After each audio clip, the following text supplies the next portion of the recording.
Om Swastiastu. Halo semuanya, perkenalkan nama saya Ketut Sri Ariantini dengan NIM 2364826005. Saya merupakan mahasiswa PPG Prajabatan tahun 2023 dengan bidang studi pengembangan perangkat lunak dan game. Nah, pada kesempatan kali ini saya akan memaparkan terkait dengan hasil karya portofolio digital yang telah saya kembangkan.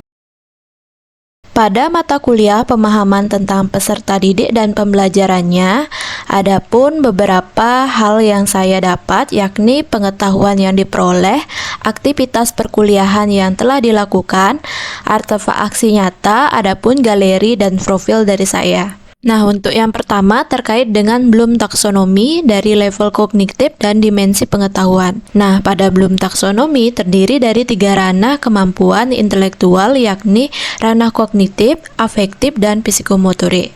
Kemudian yang kedua yakni terkait dengan pembelajaran yang berpihak pada peserta didik.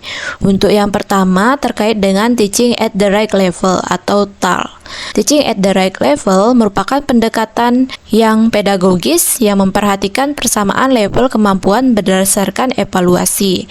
Peserta didik dikelompokkan berdasarkan tingkat pembelajaran dari usia dan kelasnya. Selanjutnya, guru memberikan treatment. Nah, kemudian yang kedua yakni pembelajaran tanggap budaya. Nah, pembelajaran tanggap budaya merupakan suatu metode pembelajaran yang berfokus pada adanya persamaan hak setiap peserta didik untuk mendapatkan pengajaran tanpa membedakan latar belakang budaya mereka. Kemudian yang ketiga yakni pembelajaran berdiferensiasi atau DAP. Nah, pada pembelajaran berdiferensiasi, guru dapat membuat suatu model pembelajaran berdasarkan by process, by product, dan by method. Kemudian yang ketiga yakni terkait dengan pengembangan RPP inovatif berstrategi pembelajaran berdiferensiasi. Untuk tips and trik dalam mengembangkan RPP atau modul ajar yang inovatif dan berstrategi pembelajaran berdiferensiasi, kita dapat melibatkan penggunaan berbagai media atau by media, kemudian by proses, dan selanjutnya kita dapat menggunakan juga by product. Kita dapat melibatkan terlebih dahulu identifikasi kebutuhan dan karakteristik peserta didik melalui tes diagnostik. Untuk yang keempat yakni tentang jenis keragaman peserta didik. Peserta didik memiliki beberapa keragaman seperti gaya belajar, di mana gaya belajar terdiri dari reading and writing. Kemudian yang kedua yakni gaya belajar visual. Kemudian yang ketiga yakni auditory. Kemudian yang keempat yakni gaya belajar kinestetik. Status sosial juga melatar belakangi peserta didik yang ada pada suatu kelas. Peserta didik kita sebagai anggota suatu masyarakat di Indonesia tentunya memiliki berbagai macam budaya atau kultur yang berbeda-beda antara satu dengan lainnya. Kemudian yang kelima yakni listen learned.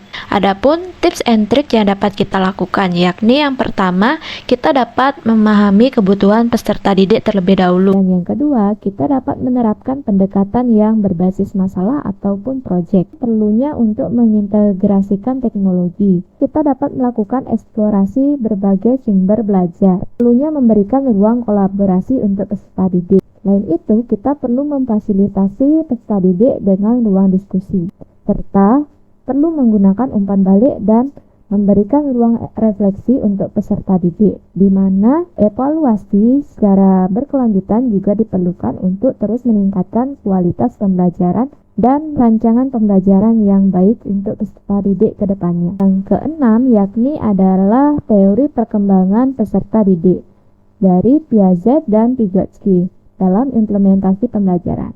Teori perkembangan peserta didik menurut Piaget, perkembangan aspek kognitif cenderung lebih mengacu kepada aspek individual learning process, di mana dimulai dari tahap sensori motorik pada usia 0 sampai 2 tahun, seorang anak menggunakan kapasitas sensori motorik mereka untuk melakukan pembelajaran. Dan selanjutnya, pada tahap praoperasional usia 2 sampai 7 tahun, Seorang anak menggunakan simbol-simbol untuk belajar. Untuk selanjutnya adalah konsep operasional. Kemudian yang terakhir yakni formal operasional yang dimulai sejak umur 11 ke atas, di mana seorang anak sudah dapat mengupayakan pemikiran logis mereka dan kontekstual, meningkatkan skill dan kognitif mereka dalam memahami materi. Menurut teori perkembangan peserta didik by Vygotsky, di mana pengembangan aspek kognitif cenderung lebih mengacu kepada aspek sosial atau learning process.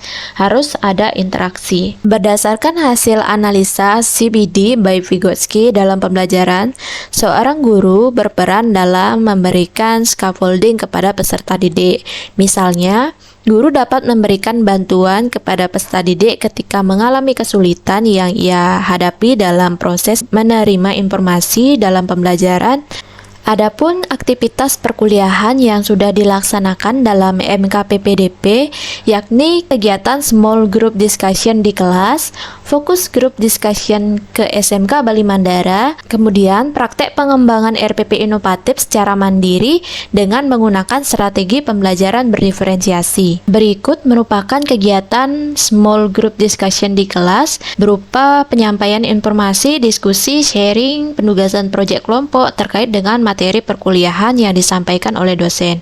Nah, untuk selanjutnya yakni kegiatan fokus group discussion. Nah, kegiatan ini merupakan ide dari ibu dosen dan mahasiswa untuk melakukan sharing session bersama dengan guru ahli atau tamu yang bertempat di SMKN Bali Mandara untuk memahami permasalahan dalam perancangan modul ajar dan asesmen yang berstrategi berdiferensiasi pada modul ajar kurikulum merdeka. Adapun kegiatan praktek pengembangan RPP inovatif dengan menggunakan strategi pembelajaran berdiferensiasi yang saya telah terapkan pada mata pelajaran informatika dengan mengambil studi kasus dan memodifikasi pada RPP atau modul ajar yang digunakan oleh guru saya di tempat PPL di SMK Negeri 3 Singaraja. Dari kegiatan perkuliahan yang telah dilaksanakan, ada pun beberapa ilmu pengetahuan yang saya dapat seperti yang dijelaskan sebelumnya, yakni terkait dengan Bloom taksonomi, pembelajaran yang berpihak pada peserta didik, jenis keragaman peserta didik, pengembangan RPP inovatif, serta tips and trik dalam mengimplementasikannya, Piaget dan Vygotsky dalam implementasi pembelajaran. Pengalaman pembelajaran yang menyenangkan bagi saya yaitu kegiatan small group discussion yang dilakukan di kelas, fokus group discussion, sharing session di SMK Bali Mandara, praktek pengembangan RPP inovatif dengan strategi pembelajaran berdiferensiasi, di mana melalui kegiatan tersebut sangat menambah pemahaman dan pengalaman saya dalam mempersiapkan diri menjadi seorang guru yang profesional untuk peserta didik ke depannya. Nah, refleksi bersama dosen juga sangat bermakna dan tertanam di benak saya bahwa always have down to hard attitude so you become a nice teacher. Adapun peluang ilmu yang saya dapat untuk karir saya di masa depan yakni saya bisa memahami lebih dalam dan membuat rancangan pembelajaran yang berpihak pada peserta didik, mengimplementasikan dan mengadaptasi apa yang sudah diajarkan oleh dosen ke dalam pelaksanaan pembelajaran real di kelas, seperti yang sudah saya coba lakukan pada kegiatan PPL 1. Adapun tantangan yang saya hadapi yakni masih memiliki kekurangan dalam memahami proses tindak lanjut asesmen dalam pembelajaran, sehingga perlu mempelajarinya lebih banyak lagi agar dapat memberikan asesmen yang efektif untuk peserta didik ke depannya. Jadi sekian pemaparan terkait portofolio digital dari saya. Apabila terdapat salah kata, saya mohon maaf. Saya tutup dengan Parama Santi. Om Santi Santi Santi Om.